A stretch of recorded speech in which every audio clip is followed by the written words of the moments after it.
Hey everybody, Michael Swaim here, and I'm doing it. I'm calling you to action. I am sincerely asking that if you're able, you'll check us out over at patreon.com/smallbeans, where if you upgrade to being a $5 a month or more patron, you get access to twice as many pods like Star Trek The Next Futurama, Spielboys, Director Piece Theater, and One-Upsmanship, and even more great stuff. So hey, come on in, the water's beans.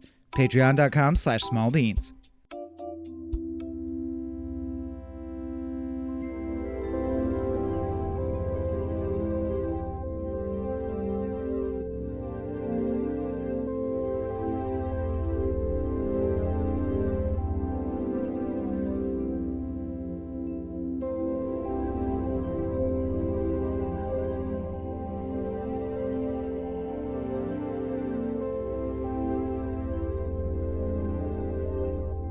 Do you realize that you all donated something awful that's a part of you? I'm those nightmares coming true. I am your crime, so sit and listen while the fun begins. Because the bad guys win on Frame Rate, the show where we rate frames. Was it the one you were thinking, Ness? No, I was thinking it was Today It's Thursday. Oh, Today right. it's Well, they don't know Thursday. when we're recording, but that would be good. That we are recording. That's on true. a It's apt. Delicious It's apt. Thursday. Let's What? handle- Thursday. let's It's Thursday. Get fucking past it, because Vanessa's a returning champion. You know her, you love her. Yeah. Vanessa Guerrero. We'll do plugs at the end. I'm Michael Swaim. I'm Abe Epperson. I'm the other guy. Yeah! Now we can just talk. People, you may not know this movie. Vanessa jumped at it immediately, seeing it upon the list.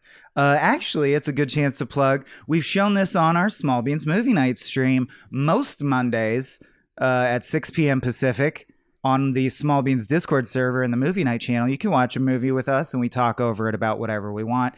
It's usually a lot of fun. I hope you'll join us. It's open to anyone, even if you're not a patron. Okay, that said, Phantom of the Paradise is a fucking insane Brian De Palma movie, and you may know him from movies that are not fucking insane, like Scarface, Carrie, The Untouchables, Mission Impossible 1. Vanessa, why were you so gleefully excited to respond in all caps? Oh yeah, Heck yeah. Phantom of the Paradise. Yeah. Yeah, I was really all caps about this one. This is one of my all-time favorite movies. It's like my absolute, anytime I've been like at my lowest, like Phantom of the Paradise is like smelling salts to like help me feel better. It is just such an insane, deeply indulgent piece of art. And I'm so happy something like this got made in the first place. Yeah, because it's early in his career, right? Like, it's not based on clout. I think it's based on other successes of 70s bullshit like Xanadu or like, wacky projects where they're like, okay, we're doing like Suspiria. Like Tommy. We're doing disco shit now. We're doing wacky, trippy shit because all the kids are on drugs. This is what we're doing now, It's okay. You can be super weird. Yeah. So for the uninitiated who don't want to pause and watch it real quick, or to decide if you're like, I gotta watch this immediately. It's much more like Rocky Horror Picture Show or Hedwig and the Angry Inch than it is like The Room or something like that, but it does have that party vibe, and it's sort of like a disco, glam rock, folk, hybrids, trippy send up of, I now realize, many things. So like Faust, Phantom of the Opera, there's a couple others, something with a train. As we go through, I'll be like, oh yeah, it's also this. You got one, Vanessa? Portrait of Dorian Gray. That's right. Sorry, that's the one I was fishing for. Yeah, it's also Portrait of Dorian Gray. So it's just like stories, but primarily Phantom of the Opera, about, just like Phantom, a guy who gets betrayed, his face is burned. He lives underneath, but it's like a disco glam rock club, and takes his vengeance on everyone who wronged him. It's like The Crow, you guys. No, it's not at all like The Crow. So Abe, I just want to ask you about like De Palma, because I know you're a big De Palma fan, and you showed this on the movie night stream, like you chose it. I don't know this movie. I didn't until Abe exposed me to it. Vanessa loves it. What's your deal with this movie? Oh, I'm in the same camp. I heard about it in college. And I was blown away. I was like, this is De Palma. This is the guy who brought us The Untouchables, And like, yeah, this was early in his career, like 2 years before Carrie. And it's just a delight, because there's so many, like, for lack of a better modern like phraseology for this, it's like insanely gifable. Like, I've seen on the internet, like the Phantom when he kills Beef, which is a character. The character cackles. Beef, yes. I love he Beef. like cackles left and right, and that's like a gif. I've also seen, of course, they redo a version of the Psycho shower scene, but it's plunger. with a plunger, also starring Beef. But like, yeah, so there's just a lot of moments where you go, this is an insane movie. I can't believe I'm watching this. This was made in 1974. What a wild time. And it really, it bombed when it came out, but it really got like a... Let me guess. It has a cult following. It's like, got a cult following. Screams that. It's like, I want a cult following. I don't want you to like me. Yeah, so you definitely have to experience it once if you're a fan of movies. But it's actually like a British darling, because like it uses a lot of British folks, and like it really it really has this appeal of like the glam rock and like what was going on at the time. Like when I, like, for example, the like main antagonist of this movie is Swan. Right? Yeah. And that's played by Paul Williams, all-time favorite dude.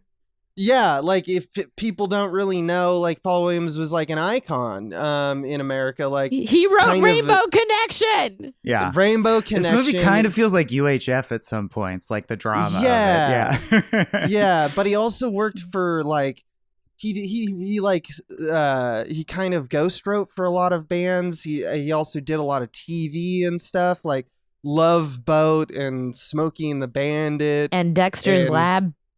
Yeah, exactly. So he's just everywhere, and but like, to me, what they're doing is they're like, we actually wish we had Elton John, like, but like, we'll make do. Because like what they're doing is they're trying to make a parody out of the music industry itself by saying it's a bunch of bloodsuckers and essentially vampires who are vapid and, cruel. Or like, you notice yeah. It's for no reason. They're cartoonish. It's like Swan says after he's betrayed this dude, whatever, Winston Leach, something like that, the guy who will become the Phantom, and like took his work and ruined it and burned his face and, stolen his girlfriend or what have you. Not even girlfriend, a meet cute that he had once. He goes, why can't we work together instead of at odds, instead of like constantly coming against each other? It's like, dude, he was not coming against you. You came for no reason and ruined his life. And it's interesting that you call him Elton John. I thought he was Phil Spector parody, but I could be totally off. Just because he's a producer who's a murderer. But I was also getting Phil Spector. Yeah, I think it's a combination, but like if they had the ultimate budget, like that's at the time what it was to me. Paul Williams gets confused for Elton John a lot because they kind of had a similar outward style, the big shades, big platform boots and shit like that. Blonde page boy haircut. The haircut. But I also got like a Phil Spector type from it because it very much is like a movie that eviscerates the music industry. And if people don't know, he ultimately was convicted of horrible abuse and murder. It's very juicy, including like keeping his wife in a gold coffin and shit. Or no, didn't keep her in there. Showed her a gold coffin he made and said that he would kill her and put her in there if she like, did whatever displeased him. And he was famously like held a gun to the head of one of the Ramones to get him to do another take. Shit like this. This guy's a legendary maniac. And there's definitely vibes of that in Swan. He adopted 2 kids without telling his wife as a surprise gift for her. Yeah. It's like Jim from The Office. Fantastic. Just amazing. Yeah. Amazing stuff. Yeah. What else? This movie is also Sissy Spacek. We talked about this in Carrie. Sissy Spacek worked on this with her husband Jack Fisk, who is like all-time production designer, was like David Lynch's production designer, is Terrence Malick's production designer. Worked on Revenant. Like just all over the place. Like in the list of like top 3 like production designer and art directors of all time, he's definitely in the conversation. He's the guy in like you hear the stories about in like Tree of Life, where it's just like, just in case he made a town. He like furnished all the buildings. They're like, we're not shooting in a house. He's like, yeah, but just in case. I asked you repeatedly not to do that. Actually, yeah, exactly. God damn it, dude! It's a whole town. Our budget's shot, bro. That's the thing that jumped out at me about this film immediately is the production design, the sets, the stages. They're all so fantastic, and they're they gorgeous. feel so perfect. Yeah, so it ain't, it's in a weird way. I mean, we just because we covered it semi recently, it reminded me of the control of gaudy color and lighting that like the Leslie Nielsen Gonna Drown You segment of Creepshow had. It's almost comic booky, which a lot of these movies that do this right, like I would say Hedwig and the one I referenced before, the best one, the classic anyway. Midnight in the Garden of Good and Evil. That's what it's called. Oh, Rocky Horror. You're trying to say Rocky Horror. No, Rocky Horror. I actually thought Rocky of it, but then I was fucking around. Okay. But I will say, the thing that Hedwig and Rocky Horror have that I do want to ask about as an outsider who didn't like love this at any kind of formative age is I do want to talk about the music because it's ultimately a musical.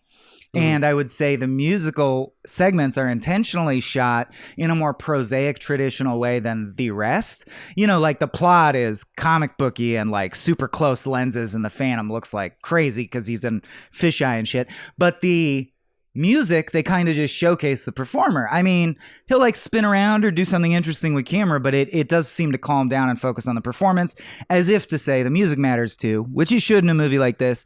And it's not the worst music I've ever heard, but I gotta say, like, it didn't like, there's 1 or 2 literal like chord changes where I'm like, that's kind of catchy, but the rest felt like, I don't know, like cut rate Al Stewart to me, whereas Rocky Horror Picture music still sounds good to me and Hedwig music still sounds good to me. Do you guys really like the songs in this? I like the songs in this, although in general I've always been a fan of like Paul Williams' big heart on his sleeve, very schmaltzy kind of writing. He wrote the music for My Favorite Star Is Born with Barbara Streisand and Chris Christopherson. Mm-hmm. And I That's right. love the music from that. So I've always been a fan of his style. So I do really enjoy it, along with my favorite is the first rendition of his song that he does when he's on that sound stage by himself. Just because it's so the only lyric I wrote down, by the way, in the whole movie, out of place was a crying clown who could only frown. Yes. And like I like performances. I don't necessarily need like an amazing singer. I need a lot of like feeling in a performance, and I felt like there's a lot of feeling in it, so it was one of my favorite ones. But I also really like the music because it kind of predicts a lot of genre or fads that ended up becoming a thing anyways, like nostalgia being a wave, and in a way almost the Misfits. Yeah. I do really like the turkey trot dance that the female lead does twice at least. Her like saucy Phoenix, little Phoenix does like a little chicken wing arms up dance off stage. Oh yeah. And then immediately runs back on stage, not dancing anymore. It's very odd. As the whole movie is. 70s were a hell of a drug, I'll say that. She was also in Suspiria. Yeah. Yes. And there's equally creepy, or like there's moments in this that made me think of Mandy. It's not trying to be creepy in that way, but the combination of datedness, like the parts that are problematic, combined with the neon phantasmagoria, makes it feel very like Mandy, like dirty. Like the part where they're trying to do almost a bit about how the audition line is just a casting couch to get them laid. But it's like explicitly that they're going to rape all these women. It's like it has an edge to it, that scene where he's like, get in there. And they're like, this is what you got to do to sing. You're like, Jesus, this is rough. And it's like Swan just wants to watch from his booth or whatever. Yeah, it's I also was reading, like, I don't know. I the eclecticness is something we kind of mentioned about, like, from the jump we get a live performance by the Juicy Fruits, right? Yeah. And the whole idea behind the Juicy Fruits is that there's essentially, like, they will transform 3 times over the span of the movie. So they don't matter as people. They are just a placeholder for, like, what music, like, who's the hip band right now, right? Like, they start off straight out of Grease, but later they're Literally like a Sha Na Na or whatever. Yeah. right, doo-wop. but then they're like a goth band, like, later I'm on. sorry, but I laugh immediately in this Yes. film when the narrator, who's like a Rod Serling voice that No, opens. that It is is Rod It is Serling. Rod Serling? Oh, That is shit. Rod Serling. Wow. Yeah. So I just thought it was an imitation, but he describes like a band so good that it's like the Wild Stallions, right? It's like Bill and Ted. Yeah, Like a exactly. band so good that they change the face of the earth forever. And it cuts to a generic 50s doo-wop greaser band with the part where it breaks down. He goes like, and Johnny was a guy who lived in a town. He like, this is the best band ever that you're presenting me. I also love, there's just little nuances with the Juicy Fruits. They're just having a great fun. Like, the backup vocalist in the first scene has this Ooh-wee. enormous joint that Oh, he yeah. force feeds other members of the band in the background.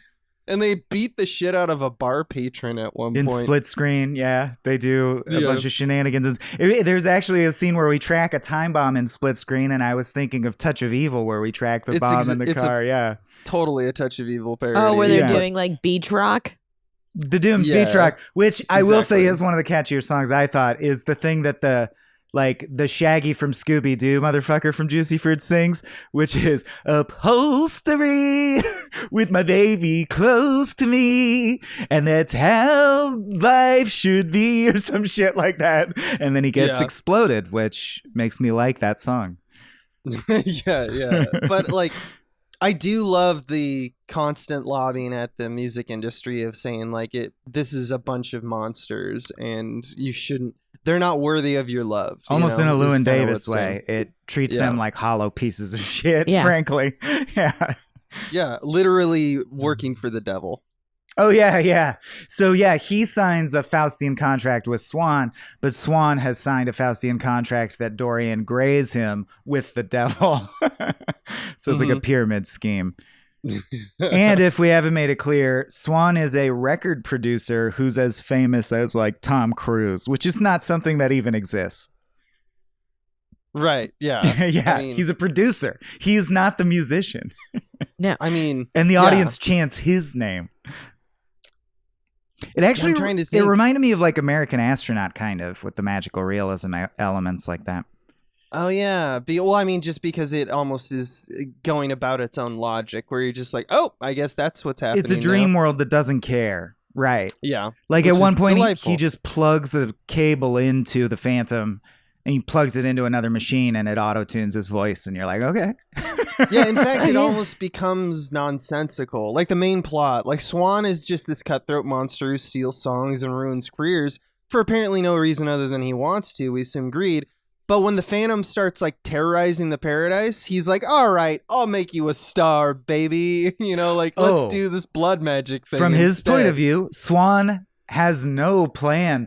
At the end, he decides to liquidate some band that just made their first #1 hit for him. It's like, didn't you want to milk that longer before you kill all of them? Like, he has no. Yeah. It's impossible to know what his goal is from Swan's Yeah. own point of view. In a hilarious way, frankly. Yeah, frankly, it's He's funny. a maniac. And Yeah, you know he it's operates to be intentional evil. because they do a few. I will say they show a lot of restraint with actual gags that wink at the camera. The camera does not, or the film does not wink that much, other than, I didn't mean to do this pun, but the few overt bits like where he gets assigned to a chain gang and all they do is box tiddlywinks. That's what they do on the chain gang or whatever, Yeah. in the prison line. No, you're right. It's a very earnest movie, which is why I think it doesn't vibe with everyone. It's kind of unflinchingly earnest, and it doesn't wink at you. It doesn't act like it's like, oh, we're all in on this joke. it commits to how bonkers it is. Yeah. Oh, it also has Yeah. Cask of Amontillado. He seals him in at one point. Can we talk about Beef for a second? Yes, my second Beef. favorite character named Beef in anything. I love his intro. Well, I mean, it's not his technical intro. He gets a silent, like, where he's playing a guitar. But the first time that he has arrived in the movie, Yeah. we get Swan saying, "I give you the future, Beef," and he comes out of a coffin and hisses. And he looks like the Kids in the Hall bit where the guy was like, I'm evil, and here's Hecuba, my manservant. He looks like Hecuba. And he goes super hard in all scenes. He humps This the is- air we like have a- Voldo from Soul Calibur. Yeah, exactly. We have a tradition that's forming at Small Beans, which is moments where I point out the actor of something is from Star Trek. Mhm. Did you know, Michael, that Beef, the actor Yeah. who played Beef, is the suicidal Q from Star Trek Voyager? Wait, whoa. He's way older. I mean, he Yeah, would that's be, but 20 But I some barely years later. recognize him, but that's amazing. Wow. Yeah, anyway. The one frozen in a comet who wants to kill That's himself. right. Yeah. That's right. That's He starts Beef, a civil baby. war in the continuum. Anyway, as they say to him when he just goes out on stage, give them beef, make it yours. And I like Philbin, who's basically the Dan Doherty, if you're familiar with Deadwood, to Swan. He'll kill anyone for him for no reason. They say, like, this is a totally different sound. Don't you care? Or, like, this is not the Lynch, the guy who was originally supposed to sing it. And he goes, as long as this sounds good, no one cares what it's about. And Beef goes, oh, is that right? And he goes, yeah, no one cares about anything. I love the supposition that no one cares about anything. Like, it's full nihilism from Philbin. I love the scene after that Yeah. too, where Beef is just in his green room and he's wearing a belt that it just has full antlers. Yeah. Yeah, like he just thrusts it at people. Beef shall be saved at all costs, even though he Right. dies in the movie. I know he dies. Well, he Spoiler. gets shocked with a neon lightning bolt. Yeah, but he could live. He could live. Could be alive. He also is the only one who understands the wrath of the Phantom. Like, he Yeah. tries to leave the theater going, the Phantom is real, the Phantom is real. But I also found it odd that when they force him to go back on stage, he's immediately like, well, if I am going on stage, I'm going to The give it show my must go all, on. 1,000%, no caution, don't warn people, don't try to escape. Even though the Phantom said he'd kill everyone, I'm just going to do the show. Like, that's what we're here to do. So yeah, he because does he'd the rather musical be number. famous. Yeah, Beef's a Yeah. pro. Yeah, Beef's got the eye on the prize. Do we man. know the name of the other one who's with Beef? I don't think we Dude, ever get their his- name. Fries? His assistant or whatever? Beef and fries? I don't know. I don't know. I thought he just had a rolling like assembly line of like cronies. I didn't even know that he had a second like that came Well, back. when they introduce him, there's a little smaller guy by him, and he seems to be with him in the green room, but then you don't see him on stage. Although they do Right. have that opening number, which is a bunch of like zombie type dudes in punk ensemble who cut off the audience's hands and arms and Right. and crowd surf them. So my question about that is, the Phantom's whole thing is only Phoenix can sing my cantata, only Phoenix can sing my cantata. It's clearly written for like 20 parts. Did he want Phoenix to sing all the parts? What did he want to happen with it? Because it's written for multiple people. There's different does seem characters that in way. it. Yeah. It does seem that way. I will say that there's like an insinuation that I think that the movie makes that isn't as apparent in like previous viewings that I was like, huh, which is when the Phantom finishes the cantata, he writes the end, right, on his sheet music. Mhm. And on his sheet music, there's just assorted pills, just real dire stuff. I think we're supposed to believe that like Leech, even before, like maybe this is because he's the Phantom and now he's taking pills or something. Mhm. But I just kind of functionally, he is also a maniac. Like he's shown as like an everyman. He's like a feral monster after the turn. After the turn, but I think even before the turn, he was like, I think he could have also have been like a troubled individual, right? Well, yeah, he goes to see Swan, who, by the way, is in a giant gold record desk in the center, the whole of the record, that there's no visible way to get in or out of. He's just in there. And just imagine him crawling. And when he realizes he's getting ripped off, he runs to the record factory. I just want to say how he became the Phantom because it's amazing. He goes to prison and he gets all his teeth pulled. The guy's like, "You are volunteers. We are now pulling your teeth." And they just don't explain. They pull all his teeth, so he has metal teeth. And then he runs to the record like printing factory to try to stop them, and he gets his face half burned by being pressed in the record press of his own record that was stolen from him. Which is like the one poignant symbol that actually hangs together that I feel like they must have built the screenplay around. Yeah, real Phantom of the Opera shit. Yeah. Although I was disappointed that his mask is just it's like the Phantom repurposes something. His mask is literally a mask, like a costume mask that he finds in the costume room of the wardrobe department in a theater.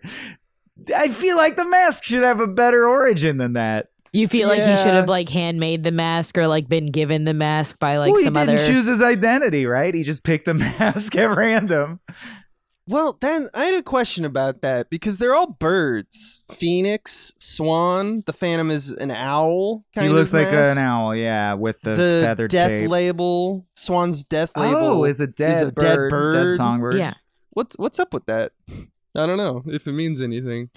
I don't know. Maybe he just really vibed with a bird motif. Yeah. No, Birds are freedom, so I don't. It's just like I'm gonna go wild with this movie. It's zany, it's free. I don't know. That's what's interesting about it as a movie, as opposed to something like The Room, because in moments The Room will give you the same joy, but for different reasons, because De Palma actually is a good filmmaker. So it's a bunch of crazy nonsense, but none of it is put together badly. It's put together well. Yeah. It's almost, you're more wondering, why does this material look this good, actually? Or how'd they convince him to make it look so good when it's about this? It's beautifully shot. And they must have mentioned Tommy in the pitch meeting. Like, I feel like if Tommy didn't exist and wasn't a massive hit, no one would have let him do this, right? No, I think it very much has Tommy to thank for getting through a pitch at all. Because there's so many odd frames of reference for it that I can't imagine a room full of executives jumping at the chance to make this. Yeah. Even these executives. Yeah. Speaking of kind of influences, I read in research for this movie, we wouldn't have Daft Punk if it weren't for this movie. Nope. Apparently, Daft Punk saw this movie like 20 times together as kids, and they credit it with their love of synthesized music. Oh, well, they were also like, their look really is similar. Yeah, no, their look is similar too. They modeled the helmets out of it. And actually, on their album Random Access Memories, they have Paul Williams doing a song called Touch, where he's doing Phantom voice. Oh, that's fantastic. I didn't even realize that until just this moment. Yeah. Highly recommend listening to the song Touch by Daft Punk after watching Phantom of the Paradise for just like a really gorgeous full circle moment. Yeah. That's so cool. My favorite rock opera is Jesus Christ Superstar, and I gotta say, Beef sounds like he's doing an imitation of Judas from that. But I can never quite, maybe I'm ignorant of genres, but what genre is Beef supposed to be? I couldn't tell if he was like a hard rocking or hair metal, or he's almost an unidentifiable vibe, which I do think is an amazing choice, because there's like folk rock in this, and then there's like disco rock, but Beef is just screaming like a wild animal. But he wears like antler belts and gold lame underwear and shit. I love it. It's insane. It's not a recognizable genre of music to me. I would say Beef transcends genre. Yeah. But to me he's like proto-punk, right? This is the 70s. We're starting to get the punk vibe. Mhm. and he is kind of doing hard rock, but at the time, like that But it's wasn't really sloppy. it wasn't really think- established. I think would it's say. like, to me, it feels like a parody of what like the establishment considers punk rock to be. Like, Right. kind of like how the Sex Pistols were like a band that was like put together by someone that was like trying to figure out what punk looked like.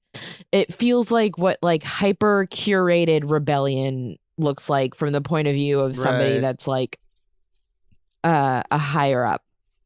Yeah, that's a better way of putting it, I would say. I agree with that.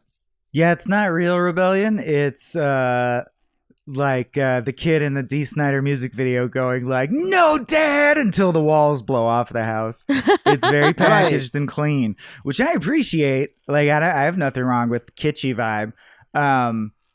I do love how quickly after Beef dies, all the groupies who wanted to fuck Beef, and the guy's like, now Phoenix is going to sing it. They're like, now we all want to fuck Phoenix. Like, we are groupies of that. Right. Now. Totally yeah. different tones, too. It It's like, insults not just the producers of music, but the consumers as well. right. Yeah. They're just sheep. It in that way, it actually, like, if I were to have a double feature, if I wanted to talk about this point, it's like you put Phantom of the Paradise and then you follow it up with Josie and the Pussycats, you know? Like, Ooh. because both those movies have a disdain for audience and the industry itself, you know? Although arguably Josie and the Pussycats is a much more wholesome, like, there is something there, though. It's actually more commercialized than this movie. All right, which don't just is- take us down this old branch. Is Josie and the Pussycats meta aware of whether it's commercialized, or is it simply capitalism Right. subsuming commercialism into its own narratives? We can't do this again, Abe. We already did it, and you can check that out It's on director piece, I Smallbean. believe. Yeah. It's director piece. But I love that about it. I love that it is true to a tragedy, and it's just like, yeah, hollow and vapid, and everything sucks. Yeah, and for no reason, just because he's a dick. Like, if you look at it in retrospect, Swan didn't even need to get a contract or fuck over Leach. Like, why didn't he just honestly work with Leach? Because in the end, what he wants to present to the audience is Phoenix, the one Leach wanted to sing, singing the full cantata as Leach wanted it performed. Like, they agreed. Why are they fighting each other? They do the same thing. Like, they could have just made a deal and been in business together. But none of it makes sense, and it doesn't have to. It also kind of reminded me of Survive Style 5+ at some points, if people are aware of that Bananas movie. That's a deep cut. Yeah, but like, I love when Swan says, it was Phoenix herself I was thinking of before. So Phoenix has just become a huge hit, and then he decides he's going to have her assassinated on stage live, even though he could have just milked her for more money. And they're like, why? And he's like, because that's entertainment. The ratings will go through the roof. As if we live in a dystopian future, right, where death is. But when they do try to assassinate her and they accidentally shoot the officiant of the wedding instead, no one acts like that's normal. Everyone freaks out like someone just got shot in the head. So what did Swan think was going to happen? Like, everyone would clap and that would be a cool show? I mean, he's not wrong. Like, here's the thing. Like, there's one thing I wrote down is that there's a guy in that sequence you're talking about in a red Hawaiian shirt who sees the Phantom walk up and stab Swan in the chest several times and is immediately just like, hell yeah, give me some of that. Grabs the knife from the Phantom, starts stabbing Swan. I did not notice that. Yeah, I love that guy. I love that guy because he's also the same guy that when the Phantom is obviously dying. This is when I he's noticed dying him, and crawling around. He's crawling around, acting Mocking like the him. Phantom. Yeah, But and if anyone has seen these new, or they were recently viral arm wrestling videos where huge guys say really nice, sweet stuff to each other as they win at arm wrestling, it's like that. Because this guy is crawling along with the Phantom as he dies in a mocking way, but he keeps going, "You can do it, man. You'll get to her. Come on. You can crawl. You can do it." It's surreal. I think the idea here is that everyone, like, when we have gotten to the point of like such postmodernism in our performance, no one knows what's real. So the audience just assumes None It's of the it's real. show. Like they don't Yeah. think that beef is dead. They think even even as he's being wheeled off to the ambulance in the outside of the like venue, audience is still chanting beef, beef, beef because They're hungry. they think this is a part of the show. So I think that's something to like. I don't know. That I think that's where they're going with that. Life is but a stage. It Perhaps. kind of reminds me of how crowds would gather for like public executions where it's just like, it doesn't really Yeah. matter who it is. You just want a piece of the carnage. Yeah. Yeah, It's gladiatorial Moulin Rouge-ish combat. in some ways. I also, just because we have a Trek pod, have to point out that the final reveal where the Phantom unwinds Swan's plot and finds out about the Dorian Gray shit is just because he watches a quote-unquote security camera footage video that is a fully edited in-color video with good boomed sound of like It the also devil says- talking to him. It also says like that whole sequence. There's also live on the air. Yeah, it says Like- live on air. Where you're like, which what does I that don't mean? know how that can be true because there's multiple like monitors, but like right. it's almost like it's just throwing things at like people don't know how it all works. So The world is Brian just De Palma is unwinding just now. saying like, and imagine this is being broadcast somewhere too, Sure. in kind of a Running Man way, you know, like where it's just like Mhm. people will fucking love this shit if they pay a premium or something like that. I think is what they're going for, but I'm not sure. Well, and I got the impression that his Dorian Gray thing is a bunch of tapes of him having sex with women rather than a painting. Because that's why he burns the tapes, right? It's to Dorian Gray. Right. And that's also hilarious to me because he Wile E. Coyotes his face melting off.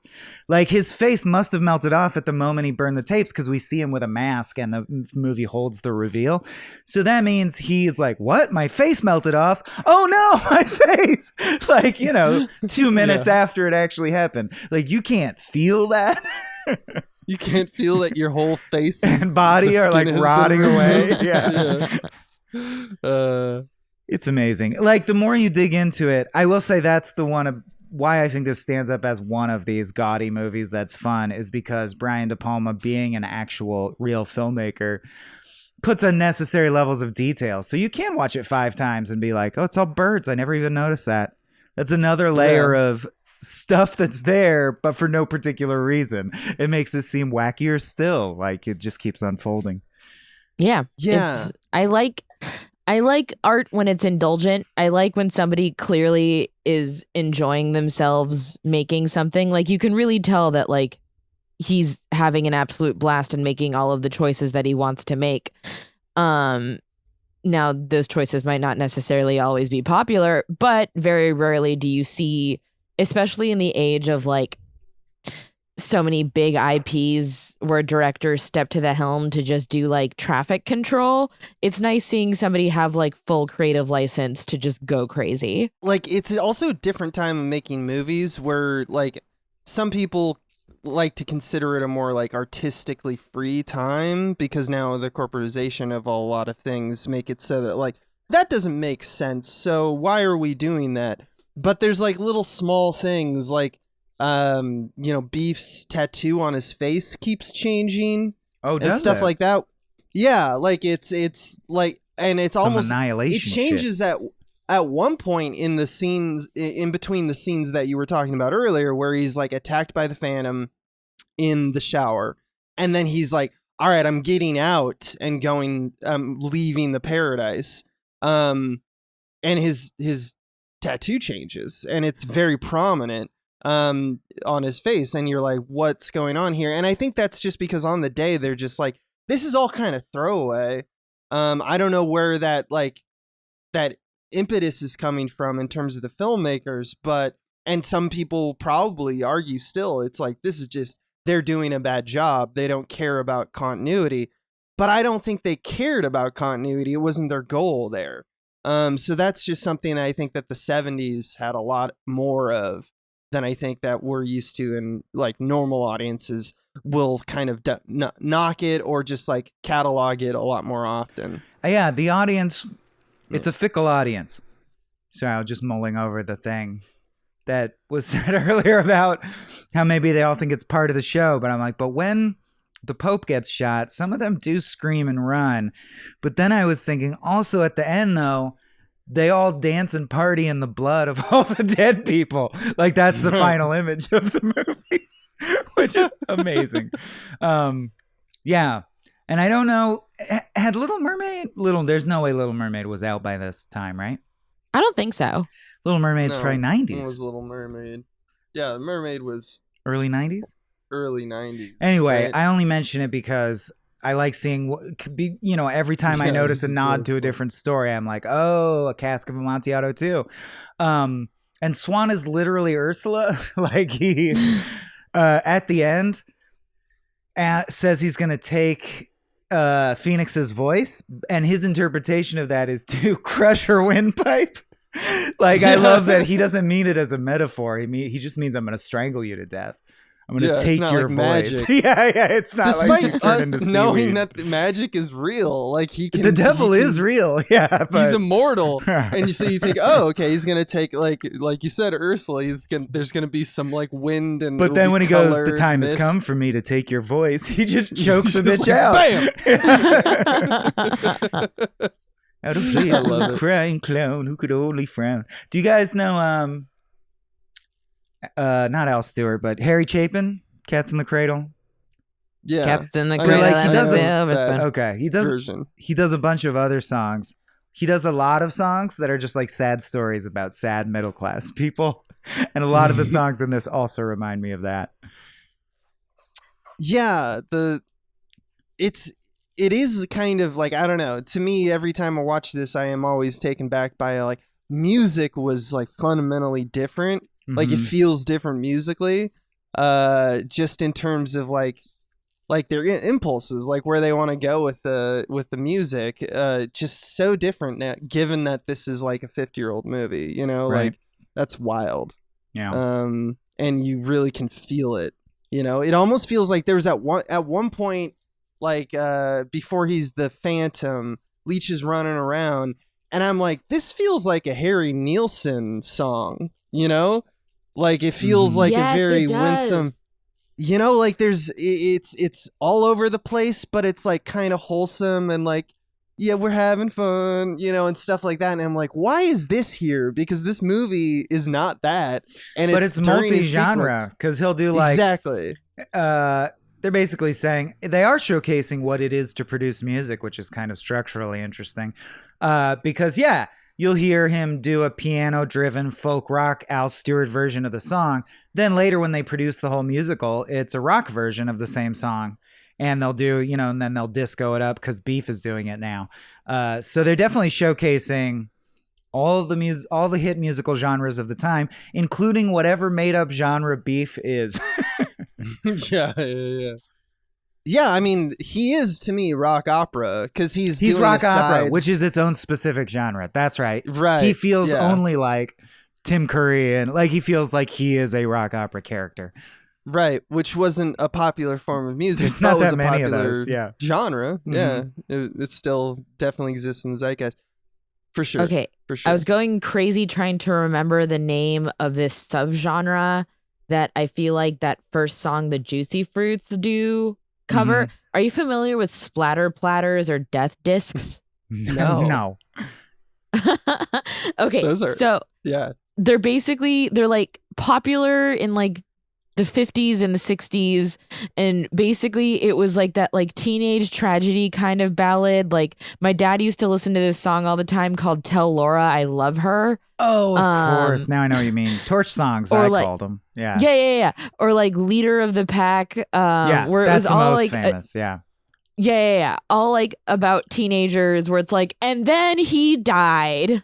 It's Romeo and Juliet, essentially. Same impulse. Yes. Like it's juicy. Isn't it tragic when young, horny teens in the prime of life die suddenly? It's that story, which is ancient, I'm sure. But I got to shout out one of my favorite all-time bands, 10cc, do a parody of this genre called Johnny Don't Do It. That's also very good. That's just like, Johnny Don't Do Now He's an Angel. All that shit. It reminds me of also Andy Daly is an idol of mine. And if people don't know, look up Andy Daly doing his character named Hot Dog, who's a water skier who loves the band Sha Na Na. It's great. He only listens to songs in this particular subgenre. I wonder if there's any relation to beef. Beef and hot dog, yeah. Beef and hot dog. It's weird. It's wild because this weird, movie is also stuff.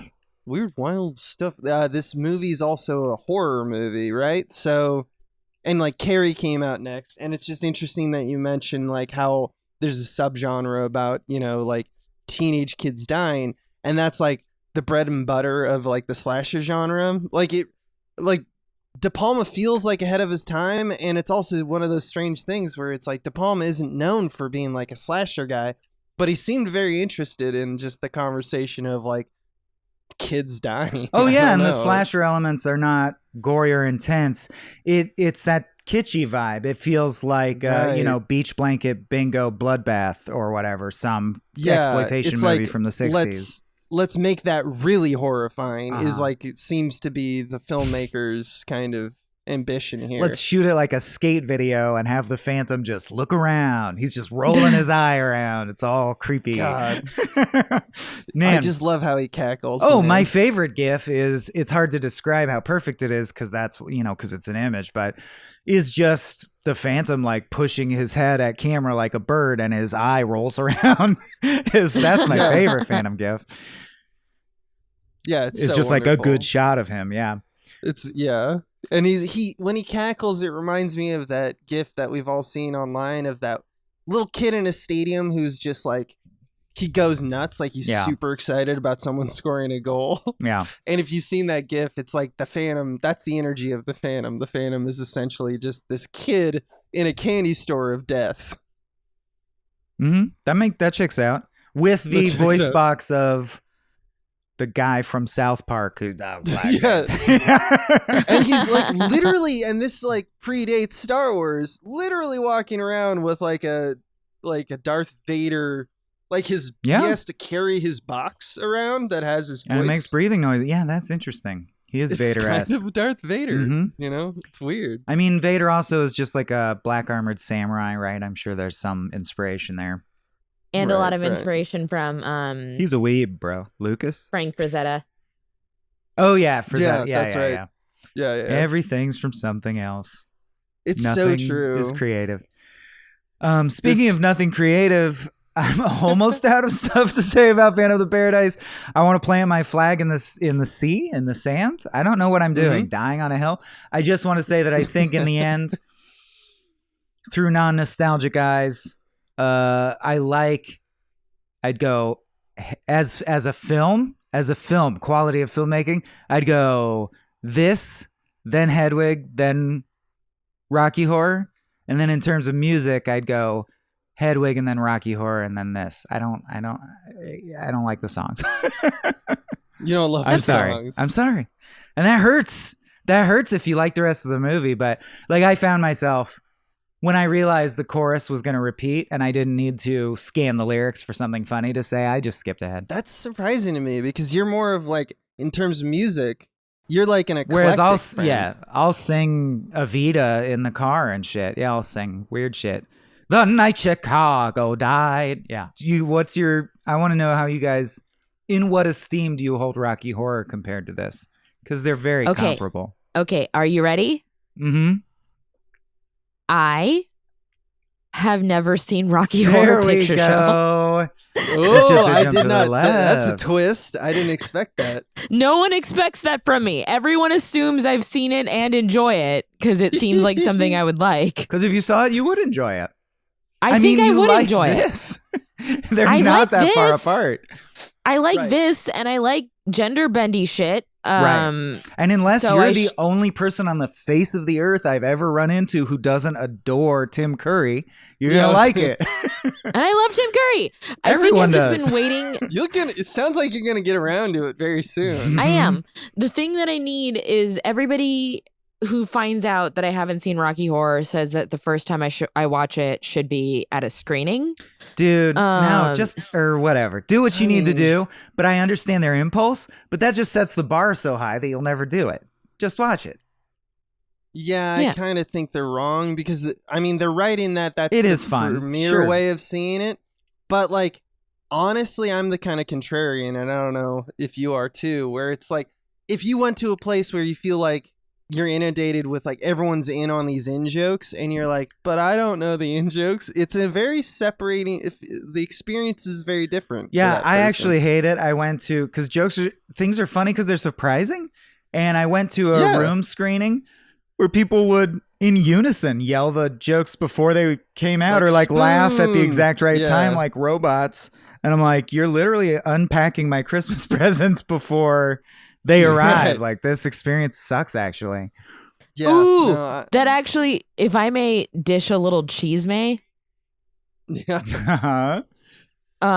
So I heavily judge potential partners a lot based on the way they watch movies. I don't mind talking. I enjoy talking, but like knowing when is the right ways to like right times to be quiet. And I just went on a date in which they had seen the movie before me, and it was a whodunit, and they kept yelling out clues before I even got to see them. Oh, that's infuriating. And I explained to them later that was the reason that I refused to kiss them. You're going to want to watch this part. Pay attention to this part. See the book? Look, the gun's missing. Book? His gun's missing. What do you suppose that means? What do you suppose? Yeah, they leave me alone. Because it's one shade close to like spoiling. Explaining. Yeah, or I'm telling you Sixth Sense is about blah blah blah. I mean, not that it's irredeemable. You could still have a good time with someone who does this, but I'm just saying it's not how I would enjoy a movie. My brother does that too. I have a brother who used to do that, and it's kind of you're absolutely right. It takes the fun out of it. It's almost like listening to a podcast about a movie you haven't seen before that maybe some of you are all in. I don't know why you're doing it, but like. Oh, my rule for that is I usually listen to movie podcasts by people I like about movies I have seen. But if I listen to like the opening and I realize it's a movie that I don't need to watch, then I'll still go ahead. But you're right that if I've heard the episode, I've burned that movie now. I'm less interested in watching it for sure. Yeah. And I could see how that could happen with like a lot of these types of movies, because it's about this kind of collective energy. And if that energy has been dispelled and it can't organically form for you over the process of watching a movie, you're never going to be in touch with it. So I encourage you to watch Rocky Horror just in the comfort of whatever space you want to watch that movie, so that you can enjoy it for the rest of your life in crowds, or you can go, it's fine, and I don't need to do that anymore. I think I'm just going to watch it. No. Watch it. But speaking of staying in touch, go ahead. Well, I was just going to kind of answer your question from earlier.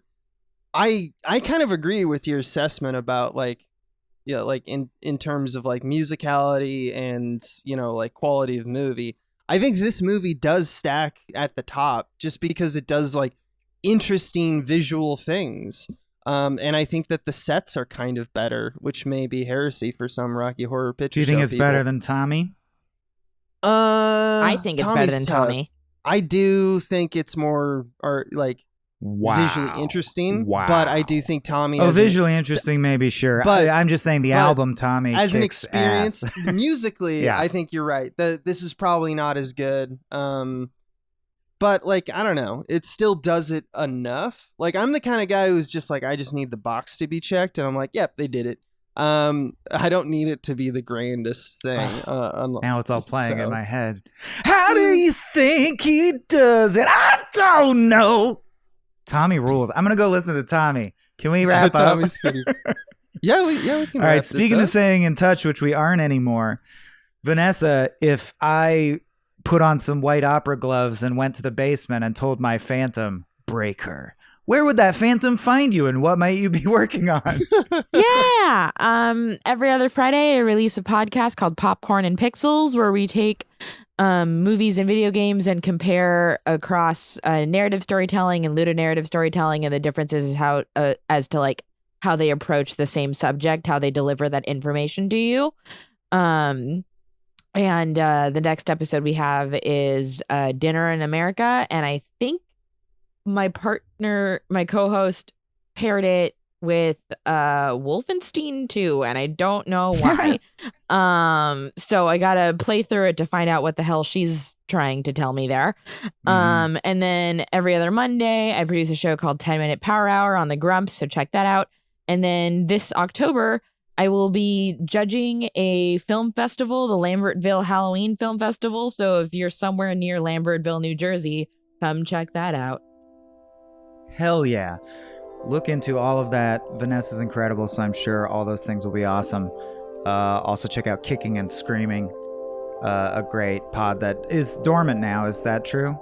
Yeah, that won't exist combined anymore. Action and horror movies, which is, you're a good combiner. You have good premises of things that should go together. I like making things kiss. Yeah, I like holding two things up like action figures and making them kiss. Go smooches. All right, well, that's what Abe and I are gonna go do. But thank you all for listening. I guess I'm gonna listen to Tommy. Okay, so we're gonna smooch while we listen to Tommy. That's the plan. You can check out all our additional podcasts, including patron exclusive shows, at patreon.com/smallbeans. Otherwise, stick it here on the free feed for whatever comes next.